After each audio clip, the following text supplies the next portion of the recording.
Welcome to another episode of All Things Mysterious, the podcast where the realms of true crime, the supernatural, and the unexplained converge. I'm your host, Matt. I'm Jordan. Let's dive right in.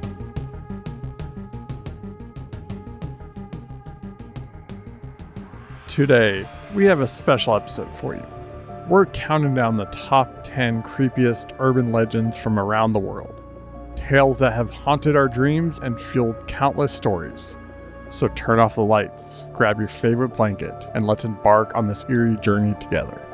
Are you ready to explore the dark corners of urban legends, Jordan? I am as ready as I'm going to be. Whether you are or not, let's begin.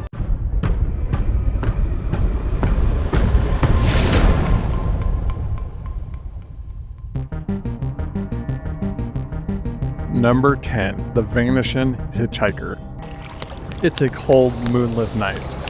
The kind where the darkness seems to thicken with every passing moment. Our journey tonight begins on one such lonely road. A stretch of highway that slices through the heartland like a forgotten dream. The road, they say, is not for the faint of heart. It's here where our story unfolds. A tale of the vanishing hitchhiker. Imagine, if you will, a lone driver making his way home. His name is John, a man of rational mind and skeptic heart. The clock on his dashboard blinks past midnight as he navigates the bends and curves of the highway. The only light comes from his headlights, casting long shadows that dance on the edges of the road. Then, there, in the glow of his car lights, stands a figure, a young woman, alone. She's dressed oddly for the night, in a light dress, no coat, shivering under the weight of the world. John, ever the gentleman, slows his car to a stop beside her. Hey there, it's far too cold to be out here without a coat. Do you need a lift? She nods, her voice barely a whisper. Please. Her words are carried away by the wind as she slides into the passenger seat. She tells him she needs to get home, but doesn't say much else. Her gaze lost in the distance. Her eyes a deep well of sorrow. As they drive, John can't help but feel a chill that doesn't come from the cold outside. Questions burn inside him, but the air around them feels too fragile to disturb with words. Instead, he focuses on the road, on the sound of the engine, on the warmth slowly returning to his fingertips. Then, as suddenly as she had appeared, she's gone. The seat beside him, once occupied by a girl with sad eyes, now holds nothing but silence. No door had opened, no goodbye spoken. She had simply vanished into the cold night air. John pulls over, heart racing, mind reeling. He searches the car, the road, but finds nothing. No trace of the mysterious girl, just the whisper and wind that seems to mock his confusion.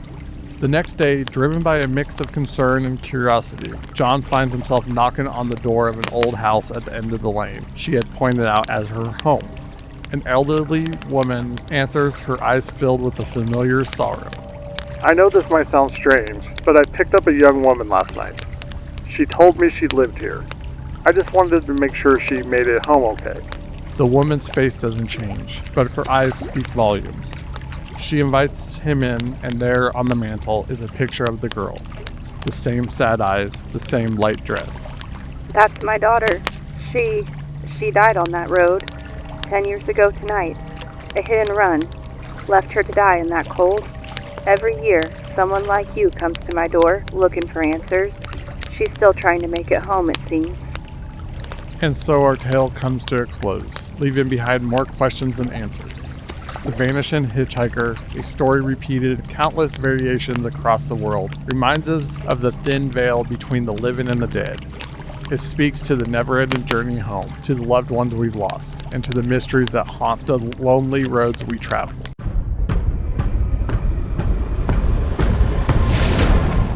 What'd you think? Reminds me a little bit of the first episode of Supernatural. I never seen it. You've seen it like 8 million times. It's like the one episode of Supernatural that you have seen. She is not joking. That is 100% true.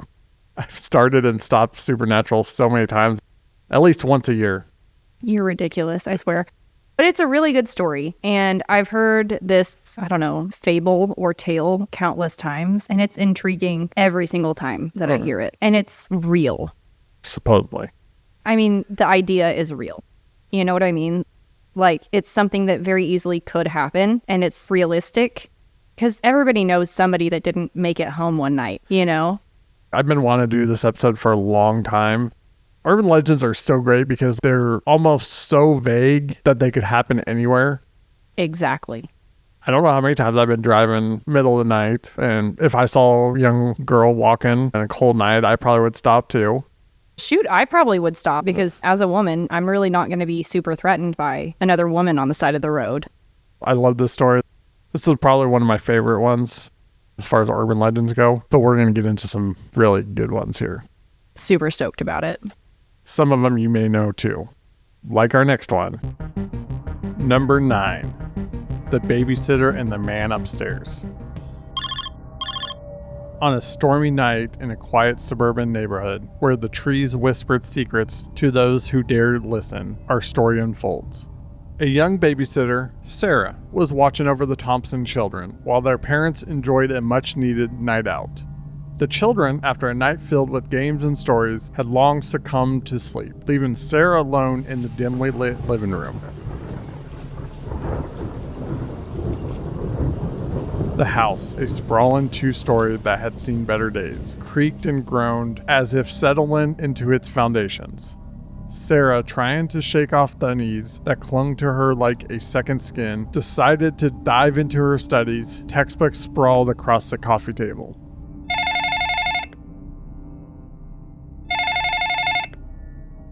Startled by the sudden interruption, Sarah hesitated before answering. The voice on the other end was unfamiliar, a man's voice, cold and emotionless.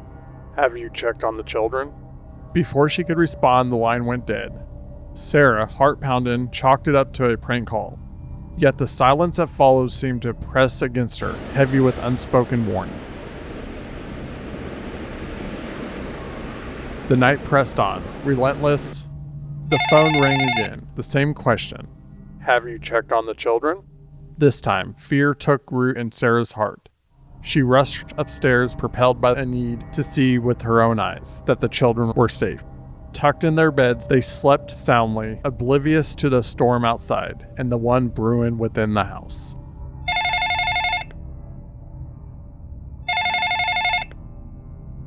With trembling hands, Sarah answered the phone. The voice, now tinged with impatience, repeated the question. Panic took hold as she demanded to know who was calling. The line crackled, then a chilling response that froze her to the core. "Look upstairs." The realization hit Sarah with the force of a freight train. The calls, the eerie questions, they were coming from inside the house. She locked herself in the children's room, heart racing, as shadows seemed to dance along the walls. Everything was too much and not enough at once. Too much noise, too much silence, too much fear. The phone rang again, but this time it was different. It was the police, returning her frantic call from moments ago, though it felt like a lifetime had passed. "We've traced the call. It's coming from a second line inside the house. Get out now." But there was nowhere to run.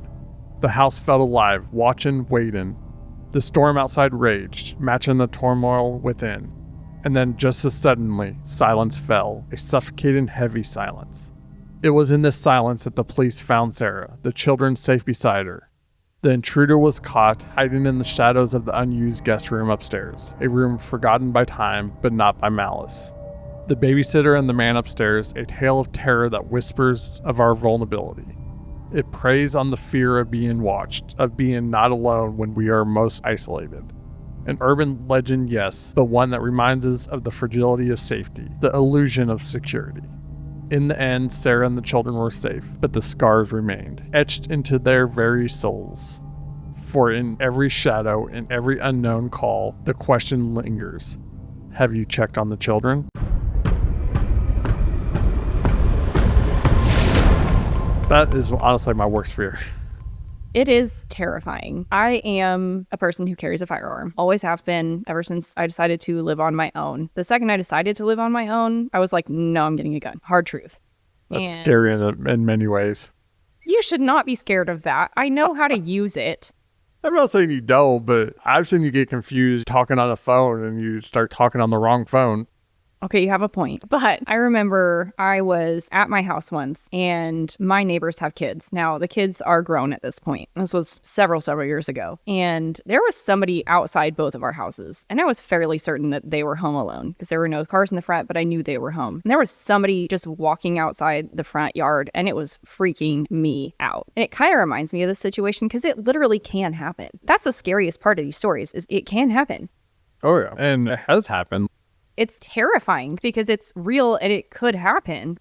I remember hearing this story way back in the day when I was a kid. Obviously, you could tell it's an older urban legend because honestly, who has landlines anymore? Yeah, nobody has landlines anymore. For some of your younger folks, the landline is a phone line in the house. And there used to be a thing where you could have 2 phone lines in a house. And that was like the best. I mean, that was like rich person. Yeah, you were super rich if you had a second landline like in your bedroom or something. Oh my God, that was the coolest thing to have. The coolest. I didn't have one. This story gets to people because your house is supposed to be your safe place where you can be the most safe. And it's not like someone kicking in the door. This is more like subtle and in a way that kind of makes it more scary. It is. And not only are you vulnerable, but the kids are vulnerable. Yeah. And that's, I think, even more terrifying because for you to be vulnerable is one thing, but you've got other lives that you're looking out for at the time. And for me, especially, I'm not a person who has kids, but that's terrifying. It really is. It's not my favorite, but it's definitely up there. It's a good one. I look forward to the next. On to the next. Number 8, Bloody Mary. Deep in the heart of a sleepy town, where the nights are darker than most, there lies a tale that has been whispered from generation to generation. It speaks of a mirror, an ordinary looking glass that held within it something extraordinary, something terrifying. This is the story of Bloody Mary. On a night, much like any other, with the moon hiding behind thick clouds, 3 friends gathered in the attic of an old creaking house. Their hearts were heavy with the thrill of the unknown, their minds alight with the spirit of adventure. They were about to test a legend, to summon Bloody Mary. Are we really going to do this? Liam said.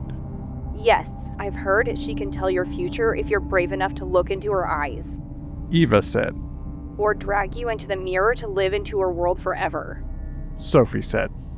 The room was set, lit only by the faint glow of a single candle. The mirror stood before them, an ancient relic that seemed to absorb the light, making the shadows dance with anticipation. With a deep breath, they stepped forward. Together they whispered her name thrice into the darkness. Bloody Mary, Bloody Mary, Bloody Mary. The air grew colder. The candle flickered violently as if trying to ward off an unseen force. And then silence.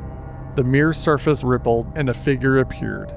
Her face twisted in an internal scream, her eyes hollow with unspeakable horrors.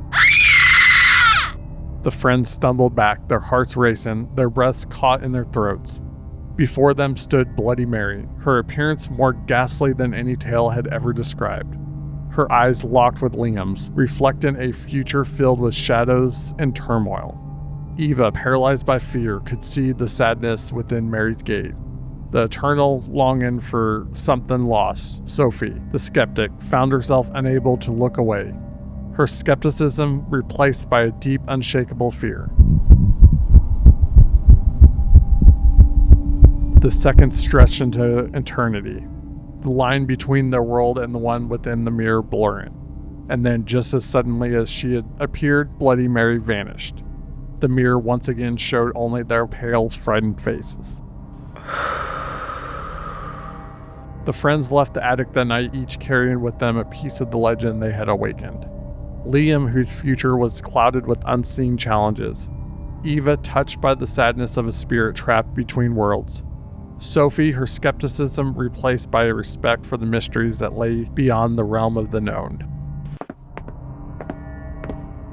The legend of Bloody Mary is more than just a tale to challenge the bravest of the souls. It's a reminder that some mysteries are better left unexplored, that some doors, once opened, can never be closed again. But curiosity, much like the legend itself, is immortal, tempting us to whisper her name before a mirror in a dark room, to seek out the mysteries that lurk in the shadows.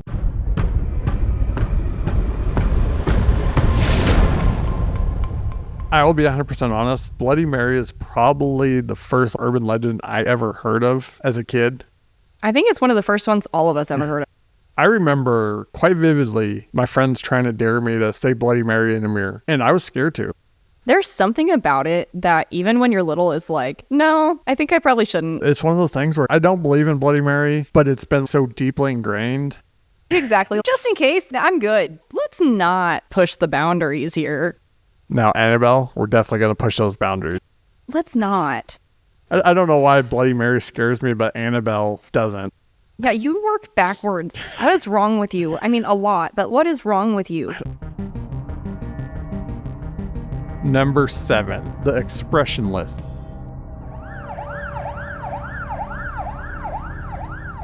In the year 1972, a tale emerged from the shadows of Cedars-Sinai Hospital in Los Angeles. A story so unsettling it has lingered in the corridors of urban legend ever since. It's the story of the expressionless, a being whose appearance challenges the very essence of humanity and the unknown entities that dwell on the fringes of our reality.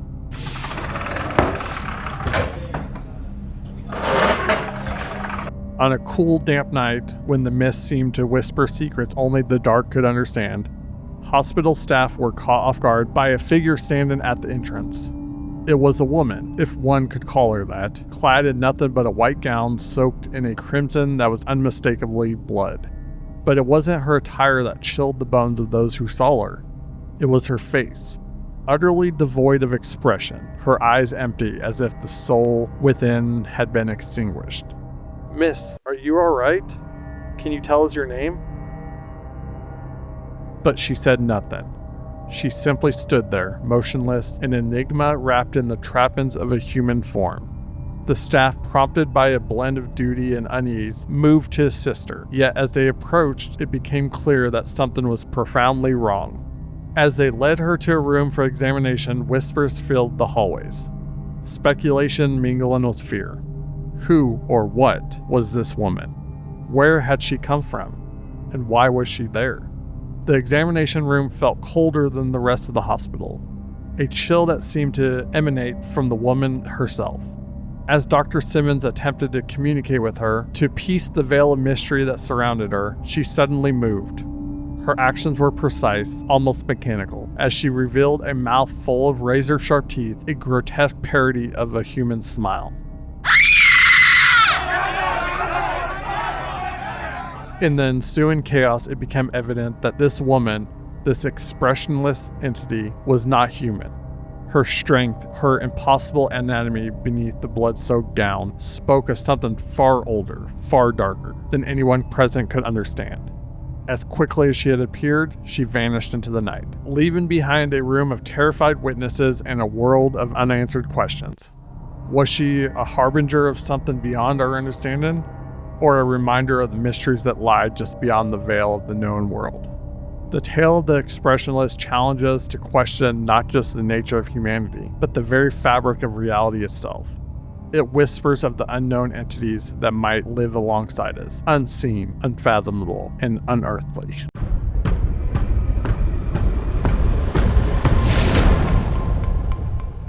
This is probably one of my favorite ones. It reminds me of a cryptid.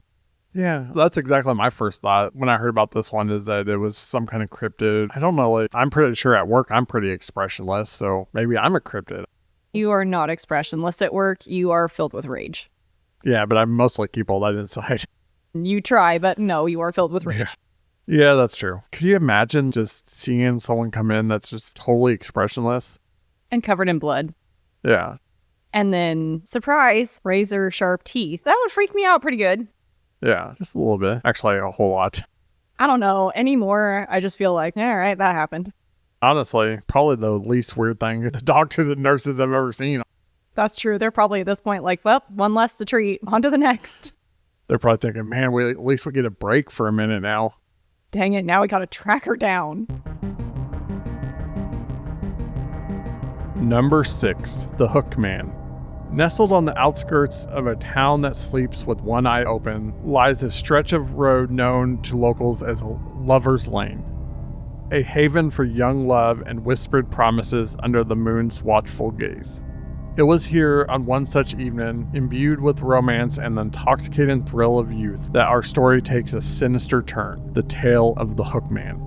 Mark and Lily, high school sweethearts, had found their way to the secluded spot, wrapped in each other's arms, oblivious to the world beyond the fogged-up windows of Mark's old Chevy. Little did they know, their sanctuary of love was about to become the backdrop for a chilling legend. I wish we could stay here forever, away from the world. Just you and me against the world.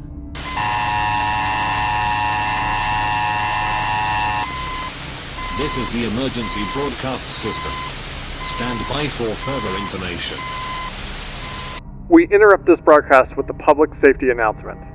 A dangerous inmate has escaped from the Springwood Asylum earlier tonight, described as highly dangerous and identifiable by a metal hook in place of his right hand. Residents are advised to stay indoors and report any suspicious activity. The news hung in the air between them like a dark cloud. The romantic haze dissipated by fear. Mark turned to Lily, his decision made. We should go, it's not safe here. Lily nodded, her eyes wide, with the shared realization that their haven might be a hunting ground. Mark turned the key in the ignition. The engine roared to life, eager to flee back to the safety of light and life. But the night held one more horror for them. As Mark accelerated away from Lover's Lane, Lily's scream pierced the night. There, hanging from the passenger side door handle, was a metal hook, glistening in the moonlight, a silent testament to the danger that had lurked just beyond their tender bubble of love and youth.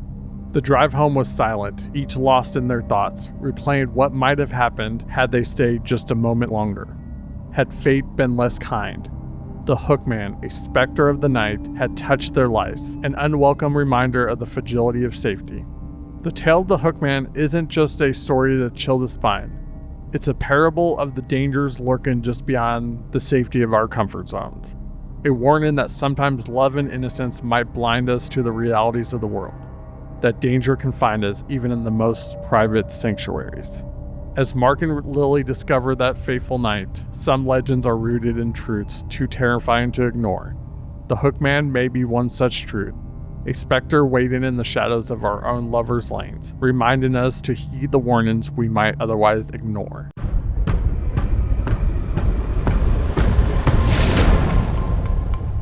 Now, my feeling is this was just a story put out by parents to try to get their kids from sleeping around. You're probably not wrong. But honestly, it's one of my favorites. I really like this one. I remember different variations of this. I know there's one version where he gets out to investigate because there's a sound, and then he's gone for a while, and then she starts hearing almost like scraping on the roof. Yep. She gets out and he's hanging upside down with his hands rubbing against this roof. I mean, there's all kinds of variations, but honestly, I think a lot of this is probably rooted in the fact that parents are trying to get their kids to stay away from Lover's Lane. Lover's Lane is not ever the smartest thing to go do, but let's just be honest. I'm pretty sure most all of us have gone anyway. It's a teenager thing to do. It's just the thing that you go do. Is it smart? No, but pretty much all of us did it anyway. And honestly, I don't think you really think about safety at that point. No, 0% safety. It is a very good urban legend, but not as good as the next one. Number 5, Kuchisaka Onna, the slit-mouthed woman. In the shadow-drenched lanes of Japan, where tradition whispers through the ages, there lurks a legend that has chilled the bones of many. She wanders in the veil of night, caught between the realms of the living and the dead. She is Kuchisaka Onna, the slit-mouthed woman, a spirit driven by vengeance and sorrow. Her story is one of beauty turned to horror, a cautionary tale that has survived the test of time. Our tale begins on a night much like any other, with the moon casting its pale light over the quiet streets of a town that whispers of old secrets. Hiro, a young student diligent in his studies, found himself walking home later than usual, his mind occupied with the day's lessons and the warmth of the bed calling to him. As he turned down a particularly deserted street, a sense of unease began to creep over him. The air grew colder, the shadows deeper, and it was here that she appeared to him. Kuchisaka Onna, clad in a long coat, a surgical mask concealing her face, she stepped out of the shadows, blocking his path. Am I beautiful? Hiro, taken aback by the sudden encounter, saw only a woman in distress, and the politeness ingrained in him, he responded, "Yes, you are beautiful." With a swift motion, she removed her mask, revealing her disfigured mouth slit from ear to ear, an internal grimace carved into her once beautiful face. The sight of her ghastly wound sent a shiver down Hyro's spine. His heart pounded like a drum. Even like this? Faced with the horror before him, Hyro's instincts screamed for him to flee. But ingrained politeness rooted him to the spot. Stammering, seeking a way to escape this nightmare, he uttered a response he hoped would appease her. Yes, even like that. You are beautiful." In the blink of an eye, she revealed a large pair of scissors, a sinister gleam in her eye, and Hyro knew the gravity of his predicament. It was said that those who lied to Kuchisaka Onna would meet a grisly end, their faces carved to mirror her eternal sorrow. Yet fate, it seems, had a different plan for Hyro. Perhaps it was his sincerity, or maybe the spirit found a moment of peace in his answer. But she vanished into the night as suddenly as she had appeared, leaving Hyro alone with the whispers of the wind, a chilling reminder of the encounter that could have ended his life. Kuchisaka Onna, a spirit ensnared by tragedy, roams the night, asking a question that carries the weight of life and death. Her legend serves as a stark reminder that beauty, twisted by fate and vengeance, can become a curse that haunts both the living and the dead.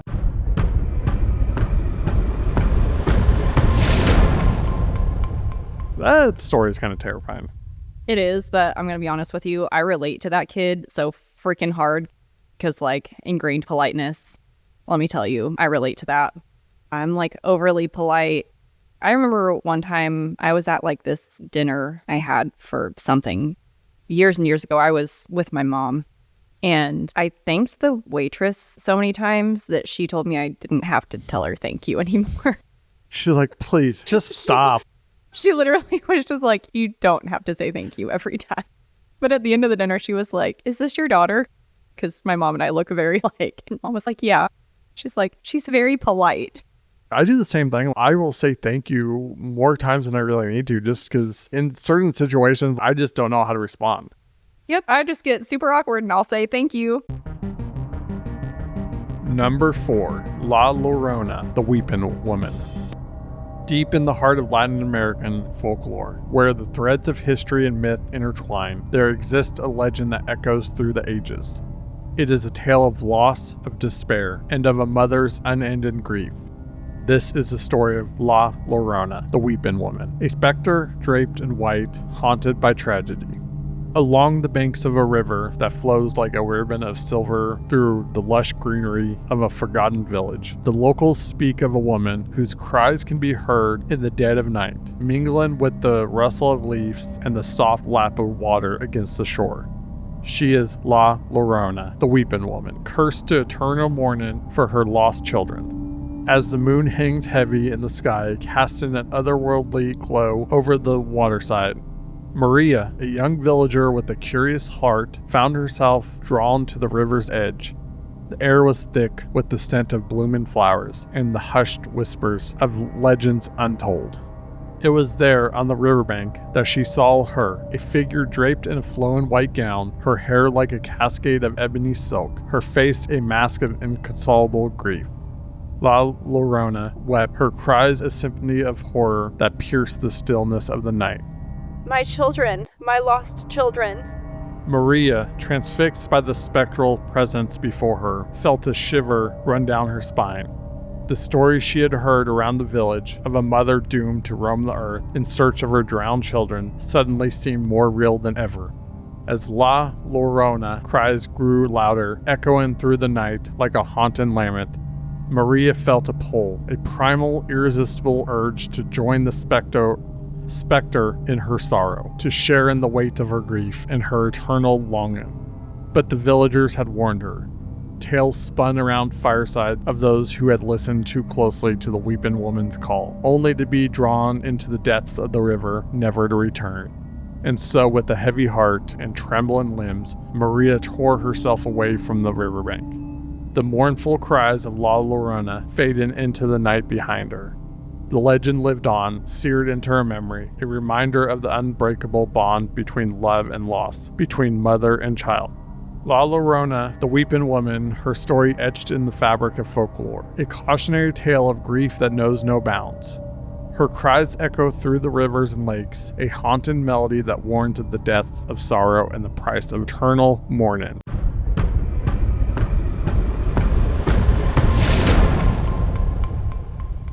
I just want to apologize to anybody if I totally butchered that. That was a hard name for me to say.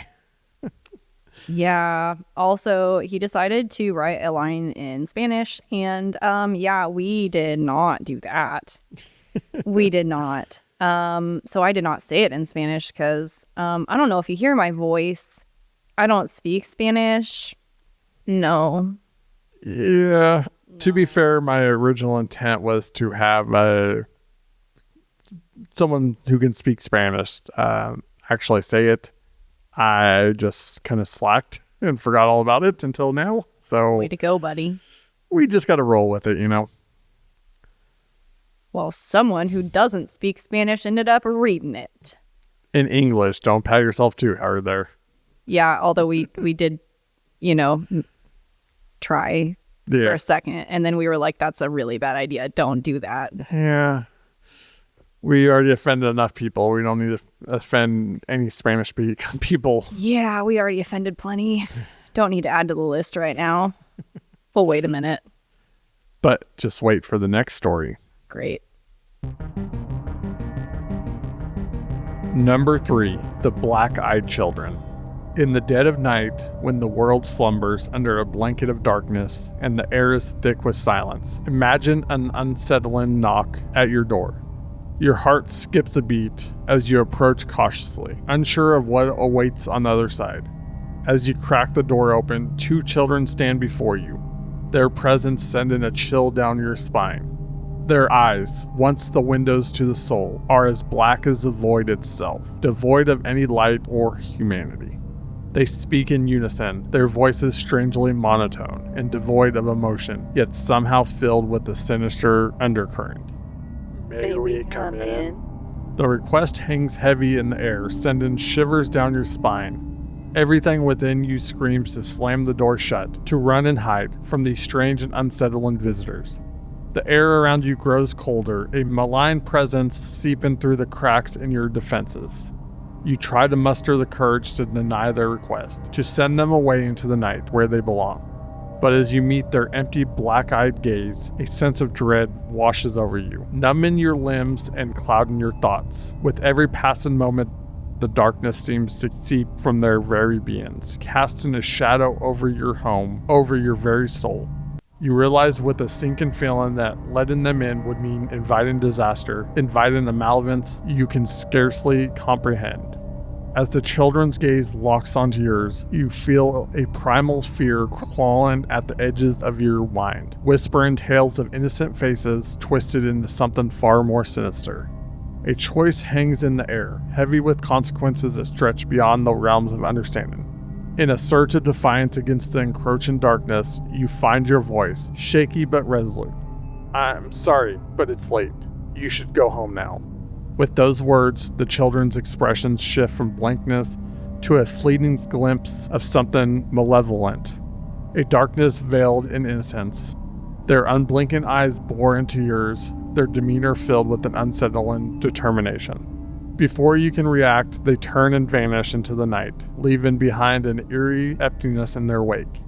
The lingering sense of foreboding that envelops you serves as a grim reminder of the innocent turned malevolent, a legend that preys on our deepest fears and the fragility of the night.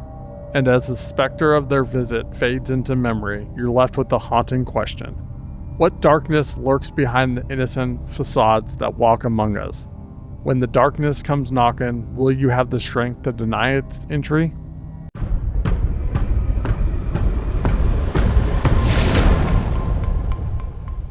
Well, there you go, Jordan. You've been asking me to do the Black-Eyed Children for a while. I have. They're so creepy, and I love it. They really are.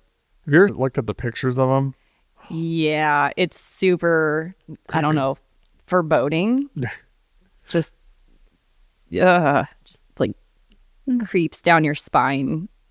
I may or may not have done this whole episode just to do the Black-Eyed Children. I really have been bugging him about it, though, because it just is something that I knew you would really excel at. It's not one that could be a full episode. It's just, there's not enough to it to make it a full episode. So that's why I wanted to do something like this. And because I really want to do the episode too, but I just couldn't figure out a way to, without fluffing it up and getting a whole Really lot of, dragging it yeah. out. And I don't want to do that. So I really like this new format. Don't know if we're going to keep doing it, but it was just something different and I liked it. I had fun with it. But there's more. Number 2, the Jersey Devil. In the heart of the dense and shadowed pine barrens of New Jersey, where the trees whisper ancient secrets and the night air hums with an eerie melody, there dwells a creature of myth and terror, the Jersey Devil. Born from the depths of legend and cloaked in fear, this being wanders the darkened expanse, a specter that haunts the imaginations of those brave enough to venture into its realm. Whispers of the Jersey Devil's existence date back centuries, its origins shrouded in mystery and folklore. With hoofs that pound the earth in thunderous cadence, a goat's head that extrudes an air of evil, bat-like wings that blot out the moonlight, and a chilling scream that freezes the blood in veins. The mere mention of its name sends a shiver down the spine of even the most seasoned storyteller. It is said that encounters with the Jersey Devil are rare but unforgettable. Its presence is heralded by an unsettling hush that falls over the forest. The rustling of leaves stirred, the cawing of nightbirds silenced in fear. As dusk settles like a heavy cloak over the land, casting elongated shadows that dance like specters in the fading light, tales of the Jersey Devil's haunting cries reverberate through the trees. Those who had the misfortune of a sighting speak of a primal fear, grip in their hearts a sense of dread that lingers long after the creature has vanished into the night. Among the locals and even the most hardened skeptics, the legend of the Jersey Devil persists, a reminder that some mysteries are not meant to be unraveled, some shadows are not meant to be explored. It is a tale that fuels the embers of fear and curiosity, drawing thrill seekers and skeptics alike to the dark heart of the Pine Barrens in search of a truth that may forever elude them. And so, as the night deepens and the woods grow still, the legend of the Jersey Devil looms large, a sentinel of the unknown and the unexplained. Its presence is a testament to the dark recesses of our collective imagination. A specter that reminds us that in the shadows of the world, truths far stranger than fiction may lie, waiting to be revealed.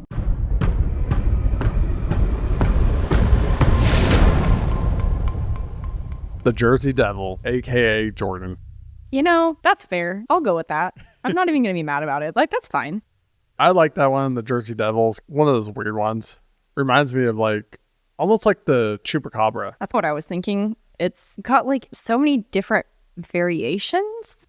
And this is just one variation. There's probably dozens and dozens of variations. So many variations. And it's so well known. And it goes back this way and that way. And I don't know. Every different family has a different version of it.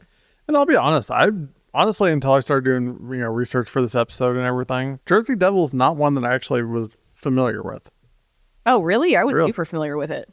It's the one in this whole list that I'm not familiar with at all. And that's why I like learning about it. I'm so happy for you. To be fair, it was probably like a week ago when I was actually writing all this. But, in our world, there's no time. No, it all happens today. Number 1, the Bell Witch. In the quiet countryside of the American South, nestled among the rolling hills and the whispering pines, there existed a homestead that would become the stage for a harrowing tale of terror and torment. The legend of the Bell Witch. The Bell family's ordeal in the early 19th century would sow the seeds of fear and fascination, birthing a legacy that transcends time and space. It began like a whisper, barely perceptible, a soft murmur that danced on the edges of perception. In the dead of night, the Bell family was roused from their slumber by strange, unexplainable noises that seemed to emanate from the very walls of their home. Objects moved on their own volition. Phantom footsteps echoed down empty hallways, and eerie voices whispered chilling threats into the darkness. The matriarch of the family, Lucy Bell, found herself at the center of this supernatural storm.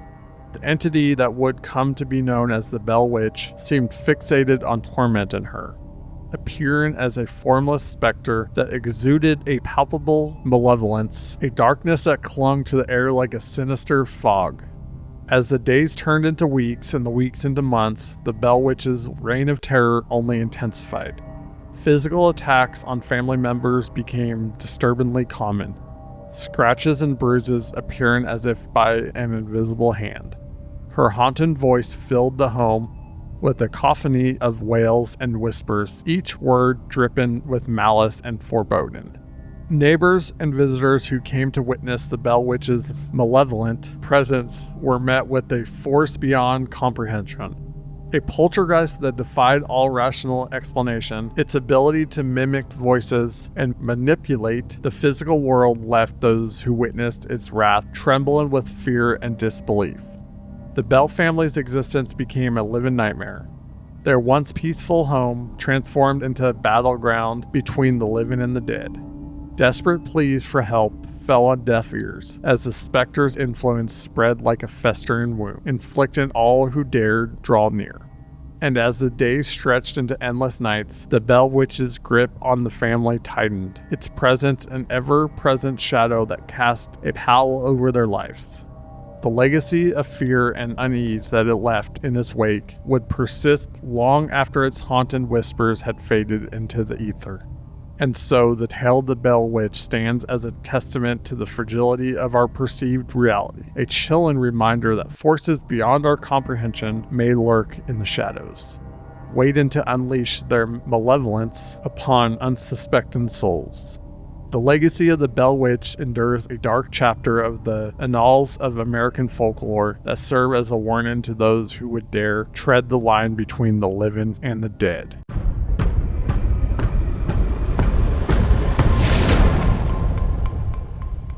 So out of these 10, Jordan, how many of them did you know? Most of them, actually, if not all of them. I don't think I was super familiar with the split-faced woman. Wasn't super familiar. The rest of them, I was pretty familiar with, actually. Yeah. Like I said, the only one that I really didn't know was Jersey Devil. Most of these I've heard when I was younger. Yeah, I was actually pretty familiar with that one. One of my other favorite podcasts did an episode on it, so I was familiar with it. I enjoyed this format and doing it like this, but we're going to let the audience decide. Yeah, let us know. I had a really good time with it, and I got to voice different characters, which, strangely enough, I had a really fun time with. Yeah, so if you guys want us to do this more often, just let us know. If you don't like it at all, let us know that too. Yeah, we need to know. If you love it, let us know. If you hate it, let us know. We're going to try stuff and see what works and what doesn't. And there you have it, our top 10 creepiest urban legends. From the chilling encounters with the Bell Witch to the haunted presence of the Jersey Devil. These tales remind us that fear and fascination often walk hand in hand in the realm of folklore. As we bid adieu to these eerie narratives, let us not forget that in the whispers of the night and the depths of the unknown, there lies a world beyond our understanding. The line between reality and legend blurs, inviting us to question the truth that lies just beyond our grasp. So as you drift off to sleep tonight, surrounded by the safety of your home and the glow of the nightlights, remember the stories we tell are more than words on a page. They are echoes of our fears, our curiosities, and our collective imagination, waiting to be explored. Until next time, I leave you with this question. What urban legend sends a shiver down your spine and what? Share your thoughts below. And remember, keep the lights on and keep wondering about the mysteries that lurk in the shadows.